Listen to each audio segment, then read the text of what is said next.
नमस्कार दोस्तों, मैं जुगल किशोर आप सबका अपराध की कहानी के नए एपिसोड में आपका सबका स्वागत करता हूं। दोस्तों, आप सब हमारे साथ जुड़े हुए हैं। चैनल को सब्सक्राइब करें और लाइक करें और कमेंट करें। आपके सहयोग से मुझे हिम्मत मिलती है। कहानी अच्छी लगे तो अपने दोस्तों के साथ शेयर जरूर करें। चले आज की कहानी शुरू करते हैं। फिरोजाबाद जिले के थाना शिकोहाबाद का एक गांव है नगला सेंधलाल। इसी गांव में राजमिस्त्री राम भरोसे अपने परिवार के साथ रहता था। राम भरोसे की पहली शादी बिरमा देवी के साथ हुई थी। उससे दो बेटियां सुनीता, गीता के अलावा एक बेटा विक्रम है। बिरमा देवी की बीमारी से मौत हो जाने के बाद राम भरोसे ने अपनी तीसरे नंबर की साली सोमवती से शादी कर ली। इससे एक बेटा करण व तीन बेटियां विनीता, खुशी और हिमांशी पैदा हुईं। बात 9 मार्च 2021 की है। सुबह करीब 7 बजे राम भरोसे की सबसे छोटी बेटी 6 वर्षीय हिमांशी खेत पर जाते समय रास्ते से अचानक गायब हो गई। हुआ यह कि राम भरोसे की 21 वर्षीय बड़ी बेटी सुनीता छोटी बहन हिमांशी के साथ घर से खेत के लिए निकली थी। रास्ते में हिमांशी पीछे रह गई और सुनीता खेत पर पहुंच गई। सुनीता हिमांशी के आने का इंतजार करती रही। जब करीब आधा घंटा बीत गया और हिमांशी नहीं आई तो सुनीता को चिंता हुई। उसने लौटकर मां को बताया कि हिमांशी उसके साथ खेत पर जाने के लिए निकली थी, लेकिन वह रास्ते से कहीं गायब हो गई। इस पर मां ने सोचा कि रास्ते में कहीं खेलती रह गई होगी, आ जाएगी। लेकिन जब लगभग 2 घंटे बाद भी हिमांशी घर नहीं आई तो घर वालों को चिंता हुई। पड़ोसियों के साथ ही घर वाले हिमांशी की खोजबीन में जुट गए, लेकिन हिमांशी का कोई पता नहीं चला। इसी बीच गांव वालों की नजर राम भरोसे के घर के दरवाजे पर चिपके एक पत्र पर गई। पत्र में सबसे ऊपर पवन तोमर का नाम लिखा था। पत्र में लिखा था कि यदि सुनीता की शादी पवन से नहीं कराई तो बच्ची को मार दूंगा।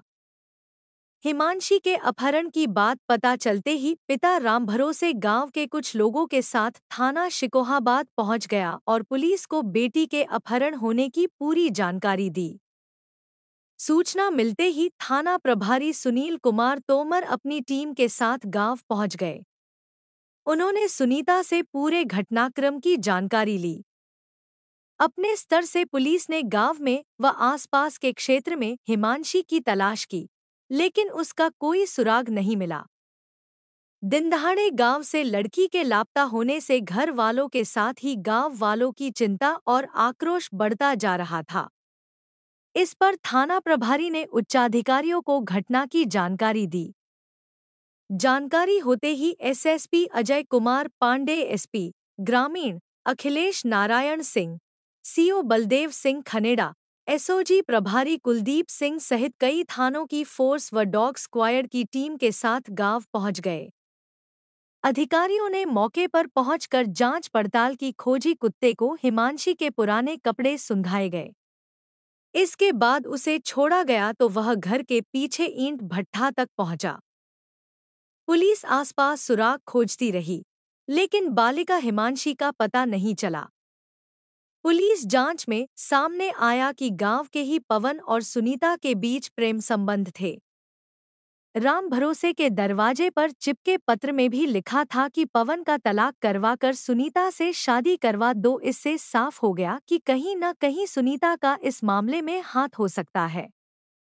सुनीता या तो हिमांशी के अपहरण में खुद शामिल है या फिर उसने किसी से यह काम करवाया है।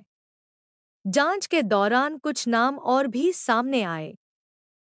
सुनीता से इस संबंध में पूछताछ की गई तो वह पूरे घटनाक्रम से अनभिज्ञता व्यक्त करती रही। वह एक ही बात की रट लगाए जा रही थी कि खेत पर जाते समय हिमांशी पीछे रह गई थी और वह रास्ते से ही गायब हो गई थी। शादीशुदा पवन से पुलिस ने पूछताछ की, लेकिन उसने हिमांशी के संबंध में कुछ भी जानकारी होने से इनकार कर दिया। एसएसपी अजय कुमार पांडे ने दीवार पर चस्पा किए गए पत्र की लिखावट को पढ़ा। पवन की हैंडराइटिंग का मिलान कराया गया, लेकिन उसकी हैंडराइटिंग अलग थी। इसके बाद सुनीता से पूछताछ की गई। पत्र की बारीकी से जांच के बाद शक की सुई सुनीता पर टिक गई। तब पुलिस सुनीता और पवन को हिरासत में लेकर थाने लौट आई। इस बीच एसओजी प्रभारी कुलदीप सिंह के नेतृत्व में उनकी टीम गांव में जाकर जांच की गई और सुनीता और पवन को थाने लाकर पुलिस ने पवन व सुनीता से कड़ाई से पूछताछ की।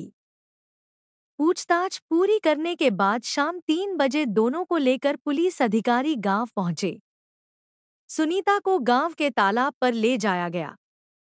जानकारी मिलते ही बड़ी संख्या में गांव वाले भी तालाब पर पहुंच गए। सुनीता की निशानदेही पर तालाब के एक किनारे से हिमांशी का शव बरामद कर लिया गया। हिमांशी की तलाश के लिए पुलिस की तत्परता देख मां सोमवती को अपनी बेटी के मिलने का भरोसा था, लेकिन उसे यह उम्मीद नहीं थी कि वह मृत अवस्था में मिलेगी। हिमांशी का शव मिलने की जानकारी होते ही वह बुरी तरह फूट पड़ी। अन्य भाई बहन भी तालाब के किनारे पहुंचकर रोने बिलखने लगे।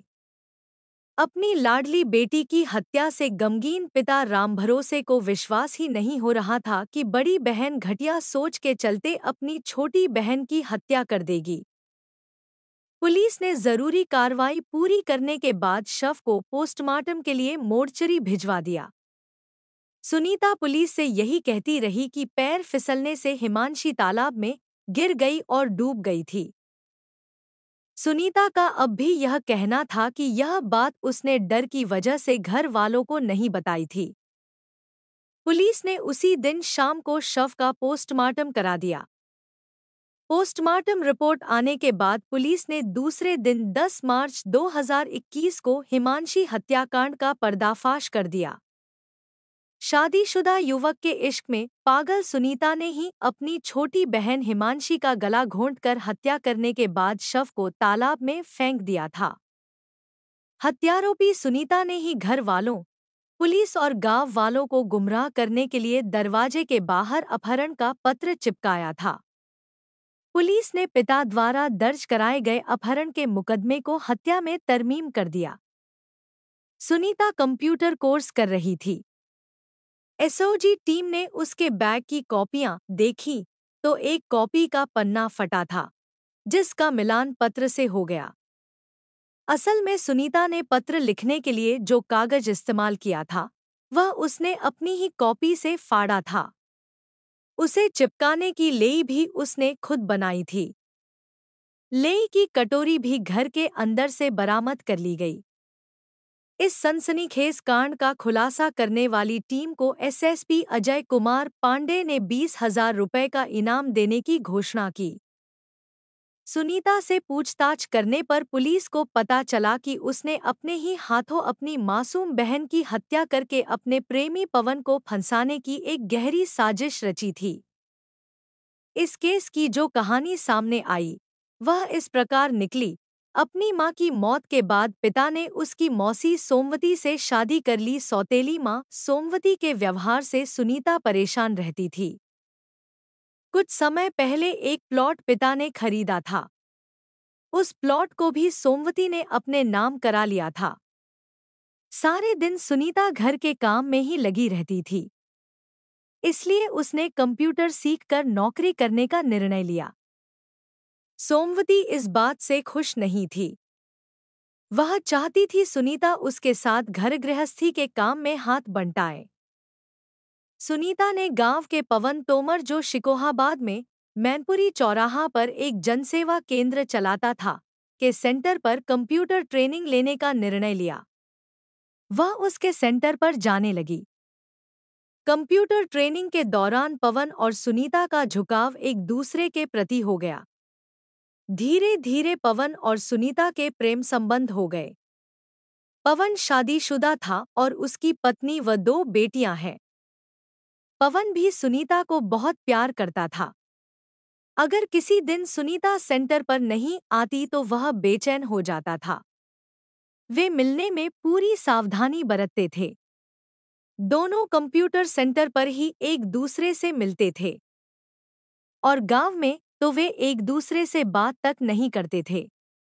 कंप्यूटर सेंटर गांव से लगभग 2 किलोमीटर दूर था, इसलिए दोनों के प्रेम संबंधों के बारे में गांव में किसी को कानों कान खबर तक नहीं हुई थी।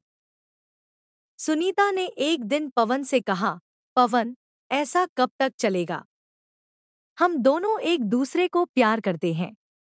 आखिर हम छिप छिप कर कब तक मिलते रहेंगे?